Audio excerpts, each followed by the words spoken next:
네, 강프로입니다. 자, 현대차 보겠습니다. 자, 현대차 오늘 3% 빠졌는데, 일단 고가인 건 맞아요.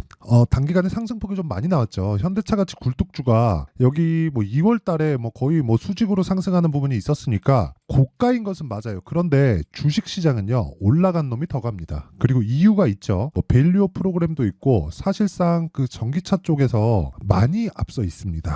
그리고 북미 쪽 판매량도 계속해서 증가세를 유지하고 있고, 현대차보다 기아가 더 좋아요. 왜 그런지에 대한 내용을 말씀드릴 거고, 무엇보다 지금 사도 되는지 결론 먼저 말씀드릴게요. 지금 사도 됩니다. 자, 그러면 현대차를 기준해서 기아차까지 함께 볼 거고, 이런 과정에서 얼마에 사야 되는지, 그리고 앞으로 추가적으로 어느 정도까지 상승세를 보일 수 있는지, 그 내용에 대해서 이야기를 드릴 건데, 그 말씀을 드리기 전에 요즘에 하도 입고수들이 많아요. 입만 나불대는 사람들이 많아가지고 제가 인증을 먼저 하고 갈게요. 자, 제가 지금 조회를 누르고 있는 건 조작이 불가능한 화면이라는 걸 보여드리기 위함이고요. 이 화면은 키움증권의 1694번 화면이고요. 자동일지 수익률 비교 차트 화면입니다. 기간은 1월 2일부터 3월 15일까지고요. 그 기간 동안에 내 계좌 수익률은 109%, 두 배가 넘어섰다. 세 달이 채 되지 않았는데도 불구하고 수익률은 두 배가 넘어섰습니다. 그 기간 동안 시장의 수익률은 2%가 채 안 됩니다.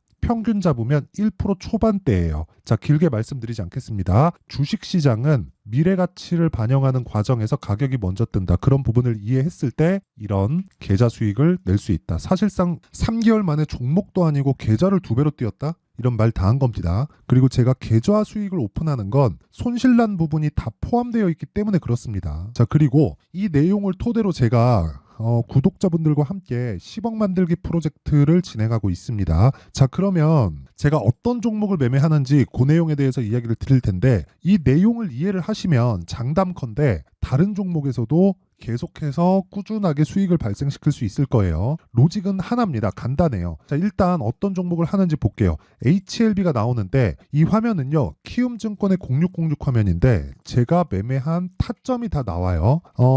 내용 한번 보겠습니다. 일단 HLB를 가지고 제가 1월 달에 매매한 결과 31%의 수익, 걸린 기간은 대략 한 2주가 채 걸리지 않았어요. 정확하게 하나, 둘, 셋, 넷, 4거래일째 매도가 들어갔고요.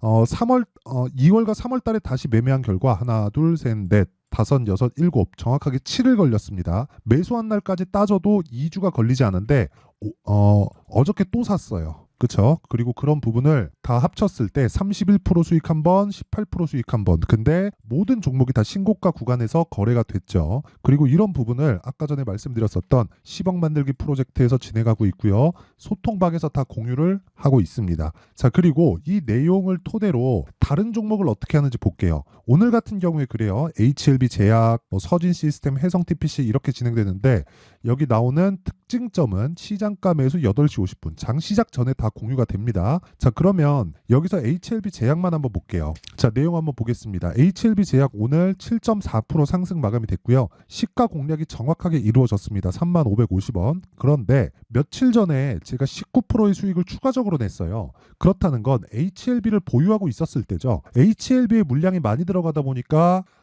주식 투자를 해본 사람들은 알 겁니다. 그 주식 투자를 안 해본 사람들이 올라가는데 계속 사라 그러는 거지, 해본 사람들은 그거 못해요. 무서워서 못합니다. 저도 마찬가지예요. 그래서 제가 종목을 찢어놓은 거예요. HLB와 HLB 제약으로. 왜? HLB는 신약 개발 쪽을 맡고 있고요. HLB 제약은 판권을 가지고 유통을 맡고 있습니다. 이 끝이에요. 그렇죠?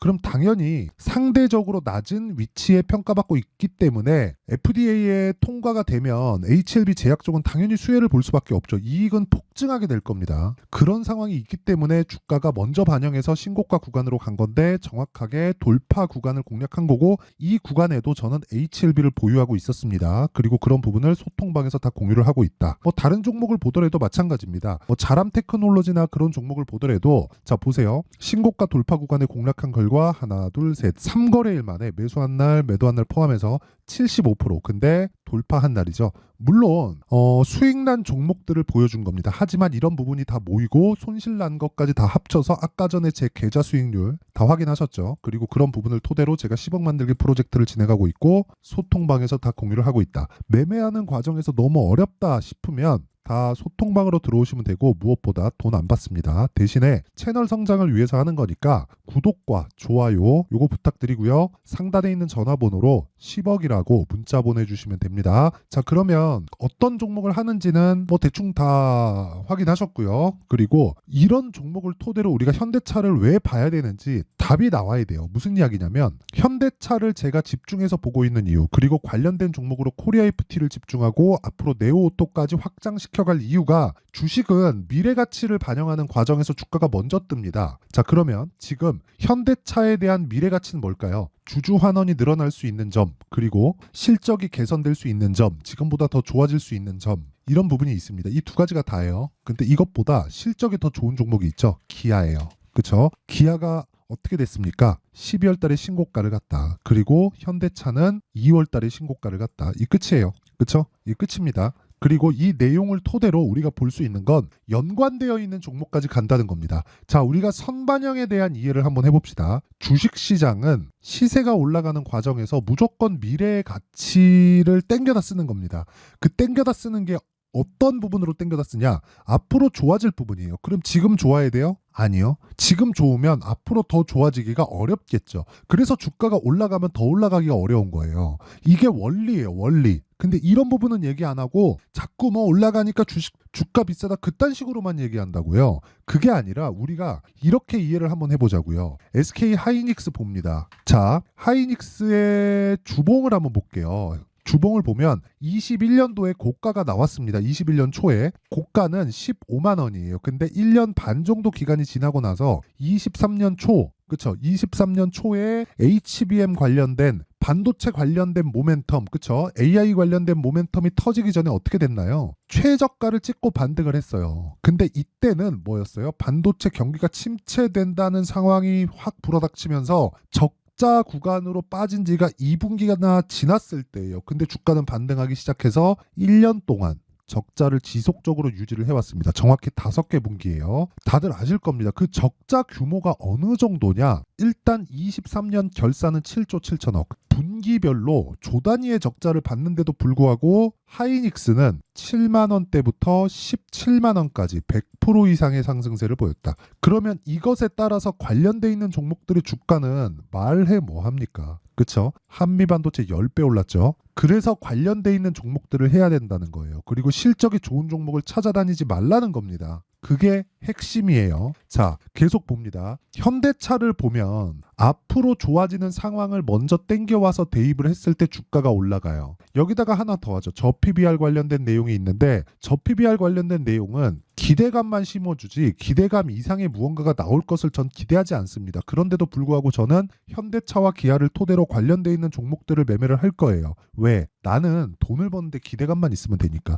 결과를 보고 싶은 생각은 없습니다. 그 기업이 잘 되든 말든 솔직한 말로 나하고는 상관이 없어요. 하지만 잘 될 것 같은 내용을 가지고 주가가 올라준다면 투자자 입장에서는 당연히 투자하는 게 맞습니다. 애국심 오케이 다 좋아요. 근데 그것보다 더 중요한 게 내가 잘 돼서 세금 많이 내는 게 좋은 겁니다. 그쵸? 그게 핵심 사항이고, 그리고 무엇보다 저 PBR 관련된 내용으로 인해서 한국 시장이 뭔가 변화를 가져오려면 어떻게 보셔야 되냐면요. 주식 수가 지속적으로 줄어가야 됩니다. 그러려면 오너 개념이 없어져야 돼요. 이 승계 자체가 없어져야 된단 말이죠. 애플이 세계 최고의 기업이죠. 그런데 애플이 승계했나요? 아니요. 팀 쿡이 지금 10년 이상 하고 있죠. 누구한테 물려받았어요? 스티브 잡스. 둘이 가족이에요? 아니에요. 친구도 아닙니다. 그냥 부하 직원이었어요. 얘가 일 잘해서 애플을 키우라고 띄운 거예요. 그런데 스티브 잡스보다 일을 더 잘하더라. 물론 이 창작에 대한 부분은 스티브 잡스를 따라갈 수 없지만 장사는 아주 그냥 끝장났죠. 그래서 지금 애플이 스티브 잡스 사후에도 어떻게 됐습니까?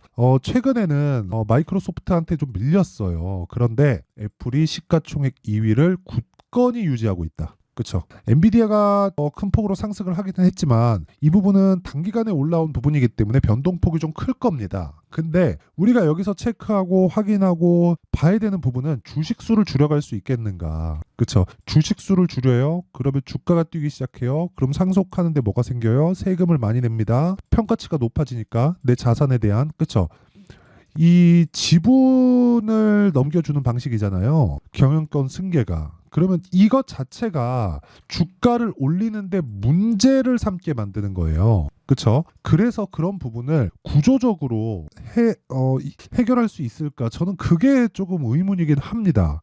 그래서 제가 이야기를 드리는 거예요. 기대감만 있으면 된다고. 그런 정도만 하더라도 주가는 올라요. 그게 제가 하고 싶은 이야기입니다. 결과가 어떻게 나오는지는 오케이 나와봐야 아는 거 아닙니까? 나와봐야 알아요. 그 나오기 전에 결과가 한국 주식시장의 밸류 프로그램이 이렇게 나올 거다 해가지고 뭐가 바뀐다고 한들 나한테 뭐 와요? 근데 바뀔 것 같을 때 내가 먼저 투입해 있으면 그 구간에서 내가 수익을 발생시킬 수 있잖아요. 그러면 시작점이 언제가 되는 거예요? 확인하는 과정, 즉 신고가 구간이라는 거죠. 그랬을 때 아까 전에 보셨던 제 계좌 수익률, 사실 이게 말이 됩니까? 3개월 동안 종목을 어떻게 운 좋게 하나 잡아가지고 막 2배씩 3배씩 먹은 것도 아니고 계좌의 평균 수익을, 여기 보세요. 손실 난 부분도 있죠.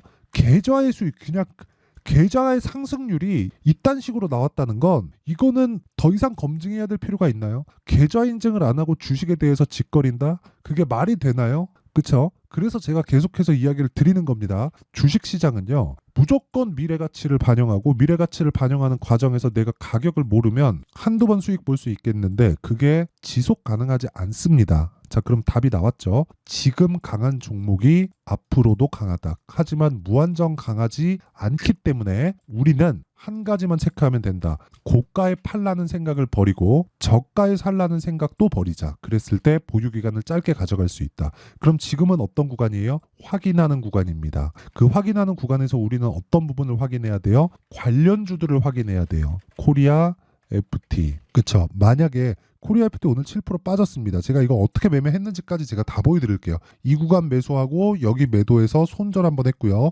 2월 달에는 이 구간 매수하고 여기까지 보유해서 대략 한 30% 가까운 수익을 냈습니다. 근데 그 베이스에 있는 게 현대차였다는 거예요. 현대차가 지금 가격을 버텨주고 있는 한 자동차 쪽은 굉장히 큰 폭의 상승세를 보일 수 있을 겁니다. 간단해요. 미래 가치를 반영합니다. 실적을, 가격이 먼저 뜬다는 거죠. 실적보다. 그럼 현대차 기아차가 뜬다. 현대차 기아차의 실적이 좋아질 수 있다. 그러면 현대차 기아차의 실적이 좋아지면서 관련주들, 그쵸, 부품사 벤더들의 실적이 좋아질 수 있다. 그런 부분을 가격이 먼저 반영한다. 끝이에요. 그쵸? 그러기 위해선 타점이 중요하다. 이게 원리예요. 근데 그 타점을 정확하게 어떻게 잡아야 되는지 그 내용은 흔들리잖아요. 가격이 계속. 정확한 타점에 대한 부분, 이런 부분은 흔들리기 때문에 어쩔 수 없이 소통박에서 진행을 할 수밖에 없다. 어떤 특정 가격대를 이탈하면 매수하세요. 이거는 그때 구간에 내가 손실 구간으로 접어드는, 즉 추세가 이탈하는 구간이면 어떡하죠? 그쵸? 그때 가면 판단이 또 달라질 텐데. 그래서 이야기를 드리는 거예요. 실시간 타점이 필요하면 소통방에 들어와서 어떤 식으로 가격 잡는지 보고 배우고, 여긴 다 무료로 진행하고, 그래서 구독과 좋아요 요거 눌러주시고 상단에 있는 전화번호로 10억이라고 문자 보내주시면 되고, 원리에 대한 부분은 제가 지금까지 말씀드린 게 다 원리에 대한 부분입니다. 이런 것에 의해서 주가가 올라가는 거고, 그리고 빠지는 거고, 그리고 가격이 형성이 되는 거예요. 그쵸? 자, 그럼 내용 정리 한번 할게요. 주식시장은 미래가치를 반영하고 미래가치를 반영하는 과정에서 가격이 먼저 뜨기 때문에 가는 놈이 더 갈 수밖에 없다. 그러면 지금 가는 놈들이 3, 4, 5월 달에 주도주가 되는데 시장에 의해서 약간 빠르고 늦고의 상황이 발생할 수 있어요. 그럼 그런 과정에서 우리가 어떻게 해야 돼요? 어떤 종목을 어떻게 분류할지 그 내용에 대해서 이해하는 게 중요한데, 그런 부분을 이해시켜 드릴 테니까 영상 끝까지 시청하시고요. 모든 분들이 성공 투자하셨으면 참 좋겠습니다. 자, 24년도가 돼서도 시장은 여전히 어렵습니다. 자, 근데 시장은 항상 어려울 거예요. 앞으로도 계속해서 어려워질 겁니다. 자, 근데 제가 매월 대시세 종목을 구독자분들에게 공개를 합니다. 자, 내용을 보면 12월 달에 실제 공개를 했었던 강프로의 대시세 종목에 대한 내용인데, 대기업을 상대로 안정적인 매출 구조를 가지고 있고요. 그리고 현재 주요 거래처는 삼성전자, 인텔, 하이닉스, TSMC, 해외에 반도체 관련된 기업이라는 걸 알 수 있죠. 그만큼 1월 달에 제가 보고 있었던 종목은 반도체 관련주라는 걸 알 수 있습니다. 공개를 해드리면 이 내용입니다. 여기 어보브 반도체, 그쵸? 실제 제가 거래한 내용을 공개를 한 거고요. 수익에 대한 크기를 보면 공략한 시점, 제가 가격대를 함께 공개를 해드렸는데 공략한 시점부터 21%의 수익 마감이 된 것을 확인해 볼 수가 있습니다. 자, 근데 지금도 마찬가지입니다. 지금은 어떤 이슈가 있을까요? 2월 달에 발표한다는 기업 밸류업 프로그램이 있죠. 근데 그걸로 인해서 지금 2월 달에 발표한다고 이야기가 나온 상황이고요. 무엇보다 우리가 생각해야 될 내용은 한 가지입니다. 어떤 이슈나 그리고 어떤 상승할 수 있는 내용으로 인해서 주가가 올라가는 것은 맞죠. 하지만 가격이 먼저 반영한다는 걸 반드시 알고 있어야 되고, 그런 내용에 대한 파악이 되었을 때, 그쵸? 여기 어부부 반도체처럼 21%, 그쵸? 대략 3에서 4일 동안 20% 이상의 수익을 먹을 수 있고요. 그리고 여기 HLB 같은 종목처럼 대략 일주일이 채 되지 않는 기간 동안 30%의 수익을 낼 수 있습니다. 자, 그러면 답은 나왔어요. 재료에 대한 부분보다 중요한 게 가격이다. 자, 근데 지금 시장에 쏠려 있는 게 뭐죠? 2월 달에 발표하는 기업 밸류업 프로그램에 대한 내용이죠. 자, 그러면 우리가 이쪽에다가 지금 집중을 해야 될까요? 그 내용을 한번 보겠습니다. 기아차의 차트를 보면요. 1월 24일 날 정부단에서 입김을 불어넣은 이후에 시세가 강하게 발생한 것처럼 보이지만 애초에 12월 달부터 신고가를 달성했다는 걸 확인할 수 있습니다. 자, 그러면 우리가 스케줄을 따져봤을 때 우리가 어디를 봐야 될까요? 4월 달 총선을 봐야 됩니다. 드디어 때가 온 거죠. 4월 달 총선이 끝나면 그 뒤엔 뭐가 있죠? 대선 전국으로 들어갑니다. 그러면 우리는 4월 달 총선부터 시작해서 대선까지 이어질 수 있는 종목을 찾는 게 정말 중요합니다. 그게 정부 정책의 방향과 그리고 스케줄에 맞춰서 가는 거예요. 정치적인 상황에 따라서 주가가 움직이는 걸 우리는 수도 없이 많이 봐왔기 때문에 스케줄에 맞춰서 가는 게 지금으로서는 답이 될 수 있습니다. 그리고 무엇보다 어느 정도의 시세를 내는지 그 첫 번째 단계인 상황을, 그쵸, 제가 12월 달 밝혀드렸었던 대시세 종목으로 이미 공개를 해드렸기 때문에, 그쵸, 어떻게 제가 매매를 했는지까지 다 보여드렸습니다. HLB처럼, 그쵸, 31.9% 걸린 시간은 4일밖에 되지 않죠. 이 종목을 제가 가격과 그리고 어떤 종목인지를 애초에 12월 달부터 공개를 한 겁니다. 자, 그러면 지금도 마찬가지예요. 앞서서 제가 말씀드렸었던 23년도에 했었던 여러 가지 종목들이 있죠. 한미반도체 같은 종목들도 여기 소통방에서 모두 공개를 해서 실제로 10,000원부터 60,000원까지 상승한 내역이 있고요. 왜 공략을 했는지를 제가 다 공개를 해드렸습니다. 근데 지금도 마찬가지라는 거죠. 정부 정책의 방향에 맞춰서 또는 선거 스케줄에 맞춰서 매매를 이어가야 될 때가 됐고요. 제가 총선 관련된 큰 시세가 나올 수 있는 대시세 종목을 준비를 해놨습니다. 길게 말씀드리지 않겠습니다. 모든 종목들은 신고가를 달성하면서 대시세 준비를 하게 되고요. 신고가를 공략했을 때 내가 시장에 주도주를 잡을 수 있는데 지금은 총선에 집중하는 게 맞다. 그래서 총선 관련된 그리고 대선까지 이어질 수 있는 종목을 준비를 해놨는데 지금부터 준비를 하셔야 나중에 고가에 올라가서도 꾸준하게 매매를 이어갈 수 있습니다. 자꾸 막 손절하고 매매하는 과정에서 너무 어렵다 하시는 분들은요. 이 종목 딱 받아가서 큰 수익 내셨으면 좋겠고요. 이 종목은 상단에 있는 전화번호로 대시세라고 문자를 보내주시는 분들에 한해서만 제가 총선 그리고 대선까지 이어질 수 있는 종목을 공개해 드리도록 할 테니까 상단에 있는 전화번호로 대시세라고 문자를 보내주시고요. 그리고 구독과 좋아요 꼭 좀 부탁드리겠습니다. 시장은 정말 어렵습니다. 자, 그래서 모든 분들이 성공 투자하셨으면 좋겠고요. 기본적으로 가격에 대한 파악을 하면서 큰 수익을 내셨으면 좋겠습니다.